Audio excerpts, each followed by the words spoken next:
आइए दोस्तों, हम वर्णमाला को जानते हैं एक फिगर के माध्यम से, जो समझने में आसानी होगी और पढ़ने और लिखने में भी आसानी होगी। एक फिगर छपता जाएगा तो हम इस वर्णमाला को जानेंगे कि वर्णमाला में क्या क्या होते हैं। तो वर्णमाला में दो आते हैं, एक स्वर आएगा, एक व्यंजन आएगा।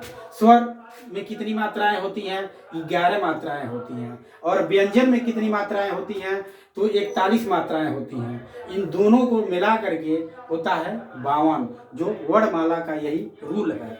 और यह हर जगह, या हाई स्कूल हो, इंटर हो, एमए बीए या कंपटीशन के एग्जाम हो, हर जगह वर्णमाला तालिका से जरूर क्वेश्चन आते हैं कि स्वर कितने हैं, तो व्यंजन कितने हैं, कौन सा ह्रस्व स्वर है, कौन सा दीर्घ स्वर है, उसकी मात्राएं कौन कौन से हैं। ये सारा चीज़ें हर वनडे एग्जाम से लेकर के बड़े से बड़े एग्जाम में पूछे जाते हैं। तो हम एक फिगर के माध्यम से आपको बताएंगे कि स्वर स्वर कितने प्रकार के होते हैं। तो स्वर दो प्रकार के होते हैं, ह्रस्व स्वर और दीर्घ स्वर। हम इसको एक्सप्लेन करेंगे यहाँ पे।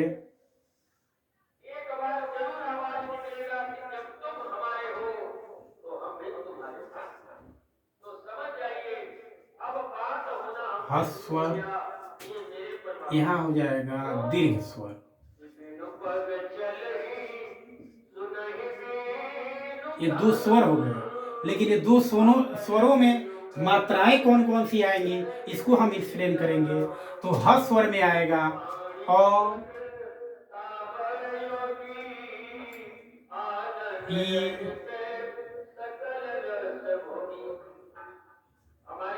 उ और री। ये चार मात्राएं ह्रस्व स्वर में आएंगी। कितनी मात्राएं आ रही हैं?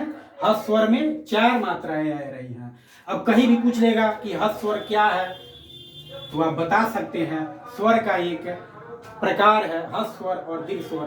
तो ह्रस्व स्वर में कौन कौन से पूछे जाते हैं, कौन कौन सी मात्राएं उसमें हैं, तो आप बता सकते हैं अ, ई, उ, री। एक सिंपल सी भाषा है। और इसको भी एक्सप्लेन करेंगे कि इसमें जो ई आएगा वो छोटा ई आएगा, और जो उ आएगा वो भी छोटा उ आएगा। वही दीर्घ स्वर में आपका अ की जगह पे आ हो जाएगा, अ की जगह पे आ हो जाएगा, और ई की जगह पे बड़ी ई हो जाएगा, और उ की जगह पे बड़ा उ हो जाएगा। यह दीर्घ स्वर हो जाएगा। यह दीर्घ स्वर के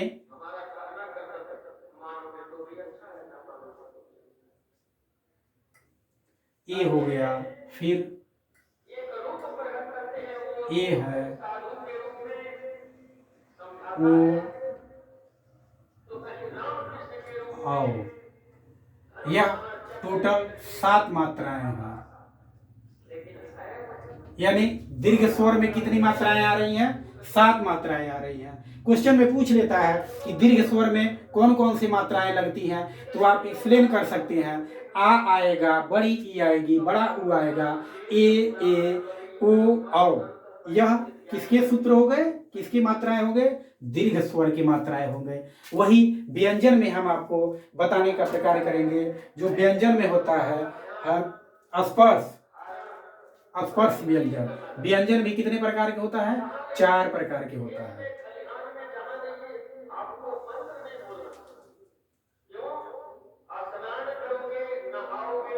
इसमें आएगा स्पर्श व्यंजन में। तो स्पर्श व्यंजन में क वर्ग से, यानी क ख ग घ अंग, इस तरह से, और प फ ब भ म, क वर्ग से क वर्ग की जितनी मात्राएं होती हैं उसमें स्पर्श व्यंजन में आती हैं। क वर्ग से प वर्ग तक। यह सारी मात्राएं किस में आती हैं? स्पर्श व्यंजन में आएंगे। वही अंतस्थ व्यंजन, उसके बाद आ जाएगा अंतःस्थ व्यंजन। अंतःस्थ व्यंजन।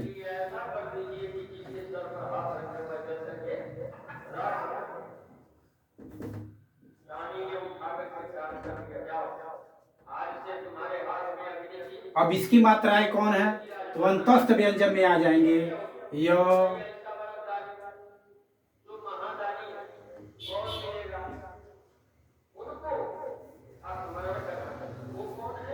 व, र, ल। यह चार व्यंजन किसके हो गए, अंतस्थ व्यंजन के हो गए। यह चार चार य, र, ल, व, यह चार अंतस्थ व्यंजन के हो गए। उसी तरह से हम देखेंगे उष्म व्यंजन।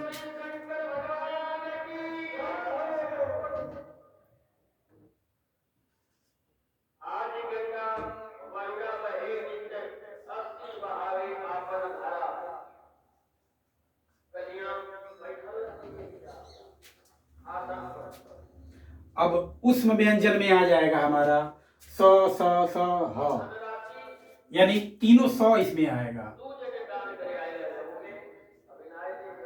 बड़ा स,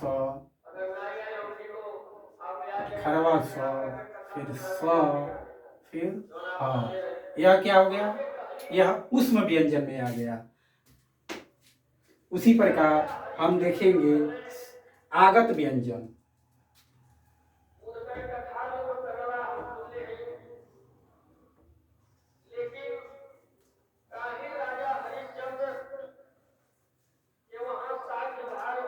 आगत व्यंजन में केवल दो ही आते हैं, ज और फ। ज वर्ग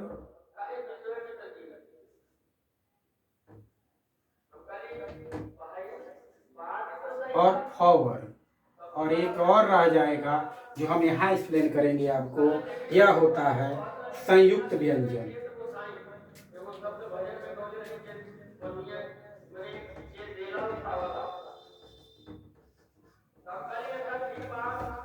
संयुक्त। अब इसकी कितनी मात्राएं हैं, कितने व्यंजन हैं, यह आपको हम एक्सप्लेन करने चल रहे हैं। तो इसमें हो जाएगा छत्र,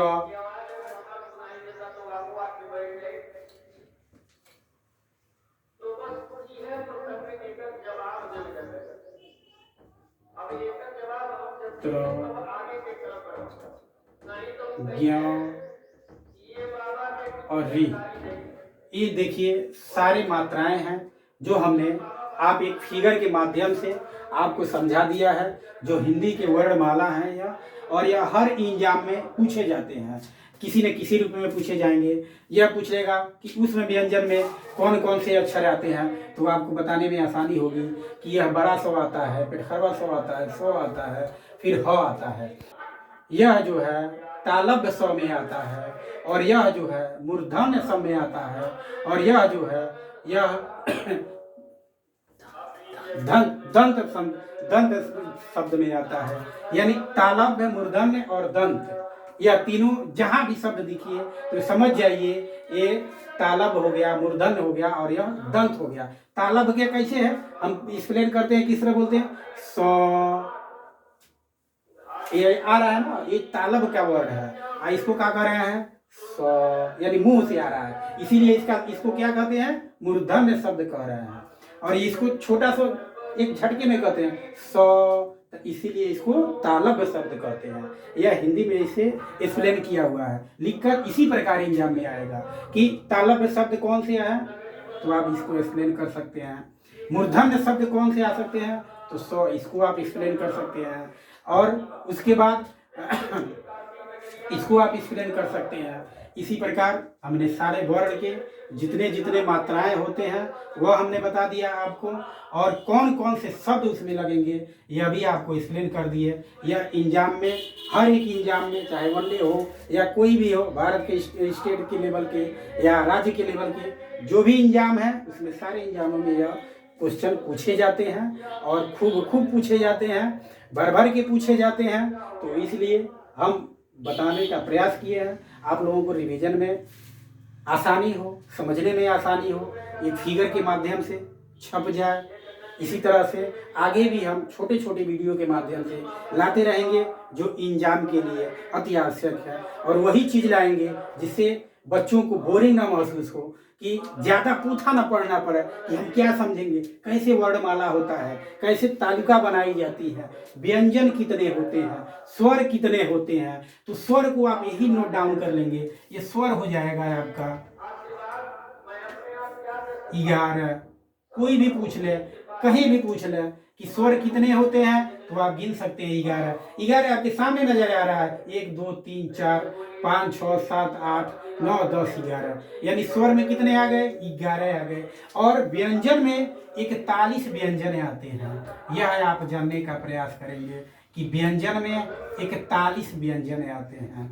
तो इन दोनों को हम नोट डाउन करेंगे, तो यहाँ पर हो जाएगा 52 यानी 52। तो कितने व्यंजन, कितने वर्ण होते हैं। हिंदी में कहीं कहीं पूछ लेता है वनडे एग्जाम में कि वर्णमाला में कितनी मात्राएं होती हैं, कितने शब्द होते हैं। तो आप बता सकते हैं कि यहाँ पे 52 हो सकता है। केवल अगर हस स्वर का पूछ ले कि कितने मात्राएं होते हैं, तो आप 11 बता सकते हैं। व्यंजन का पूछ ले कि व्यंजन में कितने मात्राएं होती हैं, तो आप बता सकते हैं कि 41 व्यंजन होते हैं। तो इस प्रकार से हमने बता दिए आपको, जिससे समझने में आसानी हो। धन्यवाद।